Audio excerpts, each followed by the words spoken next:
Hello, my name is Wyman Brent. Here I am in Kiel, Germany. I am the founder, the person with the idea behind the Vilnius Jewish Library, which is the first real Jewish library in Lithuania since the liquidation of the ghetto in September of 1943. I'm from California and I'm not Jewish. I actually ended up here by a very roundabout way. I had bought the 3 DVD set of Al Jolson and the Jazz Singer. I'd seen the film years ago, of course. I mean, it's a classic.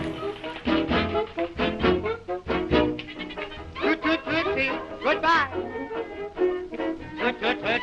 Don't cry. But I was watching it again, and now, thanks to the internet, I was able to do some research on the film. I went onto a website, imdb.com.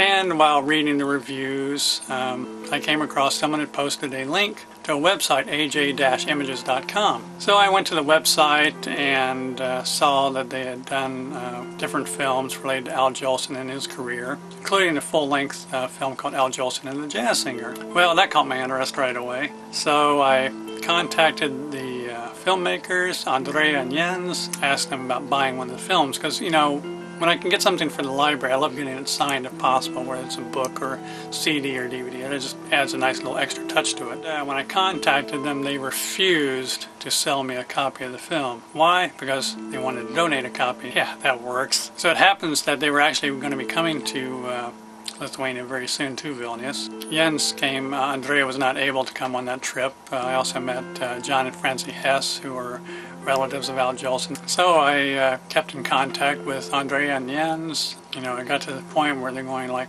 you should come over to Germany. Plenty to do here. And they were kind enough and thoughtful enough that they were able to arrange with an anonymous sponsor, who I still don't know who it is, thanks anonymous sponsor, to arrange a flight for me from Vilnius to Hamburg. I fly over to Hamburg on 8th of November 2010, and I'm met at the Hamburg airport by Andrea.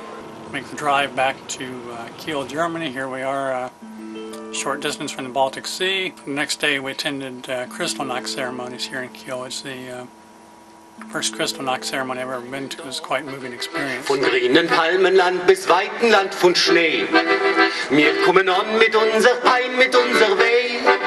Und wo gefallen ist, zerspritzt von unser Blut. Sprotzen wird dort unser Kure, unser Mut. Und wo gefallen ist, zerspritzt von unser Blut. Sprotzen wird dort unser Kure, unser Mut. Since arriving here, I have met many incredible people involved in the Jewish community in one way or another. We visited the Rendsburg Jewish Museum, where the director was kind enough to donate material for the library, the Berlin Jewish Museum, the largest synagogue in Berlin, who have both promised to donate material. We went to the Institute for German Jewish History in Hamburg, where the head librarian was kind enough to donate 2 boxes of books for the library.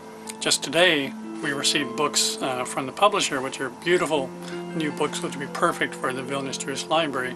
I'd only really started to develop an interest in Jewish culture in 1993 when I visited Prague for the first time. While there, I visited the old Jewish quarter, and there was an exhibition of artwork by children who unfortunately perished in the camps, and though their artwork survived. And that started to develop my interest in Jewish culture, and then the following year I went to Lithuania for the first time. I actually first visited Lithuania thanks to a book, of all things. I mean, what would you expect for a book lover? It was called The Hills of Vilnius. I read it when I was living in the Soviet Union. Then in 2004, it was like lightning struck. I was making an income by selling books, CDs, DVDs, other things online through eBay and Amazon. And so I was always bringing books home. One, I loved to read, and second, they were my means of livelihood. I'd bring home box after box of books, and there was this little mystery by Harry Kimmelman. He wrote a series called Rabbi Small Series. This fluffy little mystery where the rabbi solves the crime. I actually never read any of the series. My friend read there's actually a paperback that I brought back, and she read it and actually still has it. She liked it, became interested in Jewish culture, and decided, hey, she's going to go to Tijuana, Mexico, which is only like 15 minutes from our flat by car. I go down there with her. She conducts an interview with the rabbi and the congregation, who were all really nice. The interview ended up appearing in the Jerusalem Post, and this was in 2004. You know, I see the publication, and like, you know, light goes on my head, over my head like in a cartoon. And I'm thankful I had this idea because, frankly, before that I was a bit of a drifter, traveling around Europe and the United States from place to place. You know, when I had the idea for the library, it was, well, again, it was that feeling like, wow, this is really it for me. I mean, I found my calling in life. It brought my three main interests together. I love reading, I love Jewish culture, I love Lithuania, so hey, why not put them all together and create the Vilnius Jewish Library? You know, a lot of people think it's funny, you know, I'm from California, you know, perfect climate, beautiful weather, and I moved to not so sunny Vilnius, Lithuania, where there's plenty of snow all year round. And some people might find it even more odd that I have no Lithuanian background and I'm not Jewish, and I want to start a Jewish library in Lithuania. The idea behind the library, of course, is promote tolerance and understanding. You know, when I first had the idea for the library, I was actually pretty much going to do a regular Jewish library, and that all changed when I was convinced that Franz Kafka belongs in a Jewish library.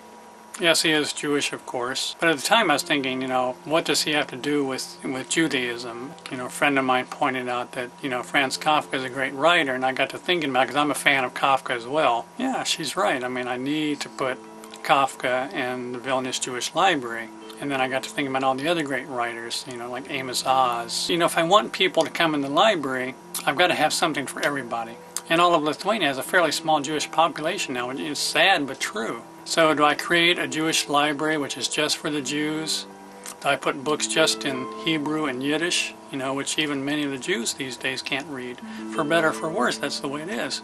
I wanted to have approximately 100,000 books in English. To reach that number, without having too many duplicates, I wanted to have books by any Jewish author on any subject whatsoever. Books of fiction, non-fiction, sports, music, math, travel, medicine, science, history, religion, everything. With the films, for example, of course there would be Schindler's List, which I actually purchased here in Germany. Spielberg's a great director, and he's Jewish. So do I sit there and exclude all of Spielberg's other films? Successful films, entertaining films like Jurassic Park, Jaws, E.T., some of his older films like Sugarland Express, starring Goldie Hawn. Do I sit there and say, well, he's a Jewish director, but these films aren't serious enough? The purpose of a library should be more than just to educate people. Yes, obviously that's an important aspect of a library. Not everything in the library is going to be serious all the time. When I show Schindler's List, it's going to be a serious event. But at the same time, what about if we show Jurassic Park or Jaws or E.T.? Let's have some fun. I want to entertain and educate people at the same time, and it is possible. So you don't hammer anything home to people. You can get people a lot quicker with humor than you can with, you know, trying to hammer home the serious stick. You know, I'm not trying to convert them to Judaism. I'm not Jewish myself. I mean, I have everyone from liberal to reform to ultra-Orthodox. I mean, all the books will be in the library. The music collection, for example. Should I put just our traditional klezmer music? Should I just put only people singing in Hebrew and Yiddish? Well, I enjoy it, but, you know, what about other stuff? What about all the other great Jewish performers, entertainers, composers? There's Mahler and Mendelssohn and Copland and Gershwin and great songwriters like Irving Berlin. And then there's the Klezmatics. There's the Beastie Boys, who are all Jewish. There's Kiss. There's Jane's Addiction. There's Barbra Streisand. There's Michael Bolton. I mean, Neil Diamond, Leonard Cohen, Bob Dylan. I mean, where do you stop? There's so many. Again, there's something for everyone. The same with the films. I mean, the films of Jack Black and Robert Downey Jr. and Joaquin Phoenix and Gwyneth Paltrow and the great director Billy Wilder, who made one of my favorite films, Some Like It Hot. There's the amazing Al Jolson. I mean, Al Jolson is not just Jewish, he's also Litvak. He was born in Lithuania. Think about the fact that a Lithuanian Jew was the star of the first talking film. How incredible is that? He was entrusted with a film which cost a lot of money to make, and they were risking a lot on this film, and it proved to be a huge success. They didn't give the film to someone else, they gave it to Jolson. And a lot of it because Jolson had such an amazing career at that point, which lasted well beyond the jazz singer. He was famous and popular until his death in 1950. As far as the people that I want to come into the library, I want the Jews of Lithuania. I want Jews from other countries to come in. I mean, of course. But the library is designed for everyone. I want all Lithuanians to come in. I'm especially reaching out to the young people. I want it to be not just a library, but also a cultural center. I want it to be a place where everyone feels free to walk in, where they feel like it's their library, their cultural center. I want events going on a regular basis, art exhibitions, concerts, lectures, poetry readings, film nights. And the events don't necessarily have to be anything Jewish, to be put on in the library, because I want people who have ideas. An example I've used in the past is like some artist in Lithuania has done a series of paintings of Catholic churches in Lithuania. I'd say, sure, I'd be glad to have your exhibition there, because they'll bring their paintings there, they'll tell their family and friends about the event, their family and friends will come in, they'll take a look around, enjoy the paintings, but at the same time, they'll see the marvelous collection that the library has, and maybe they'll come back for that. Lithuania is not a country that was built by the Catholics. Lithuania was not built by the Jews. Lithuania was built by all Lithuanians working together. I'm so fortunate now that the Lithuanian government is providing support for the library. I'm working through the Ministry of Culture and the Lithuanian Librarians Association, and that's one of the great things about being here in Germany, is that I've been able to find so much great material and have had so much great material donated to me. I've certainly bought thousands of items from the library. Just today I bought 9 more or 10 more DVDs for the library. I mean, I can't do everything by myself. I'm looking for books in any language, folks. German, Hebrew, Yiddish, English, Russian, Polish, Lithuanian, French, Italian. If you have other languages, let me know.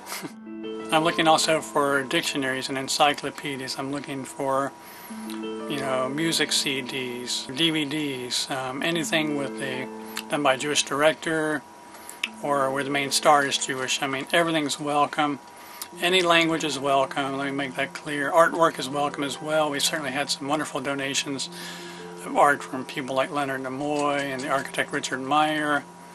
I know more is coming from Costa Rica, from the United States, from Israel. So, I mean, everything's welcome. Posters, what have you, photos, they're all welcome in the library. And so many people look now at Vilnius and Lithuania as a place that was. A place of the past. I can't forget the past. I can't forget what happened during the war years. I can't forget the Holocaust, the Shoah. It was a time of great tragedy and cannot be forgotten. At the same time, I can't focus just on that. There's so much more than the period of time when the Nazis were in Lithuania. There's hundreds of years of amazing history before then. And there's been so much that's happened since then. Vilnius was called the Jerusalem of the North. And why can't it be, in some ways, that again? Things can never be as they were, but things can be better. And I'm going to spend the rest of my life making things better. When the Vilnius Jewish Library opens, I want to live there forever. I want to be the shamus, the caretaker of the Vilnius Jewish Library. Why? Because it's my dream.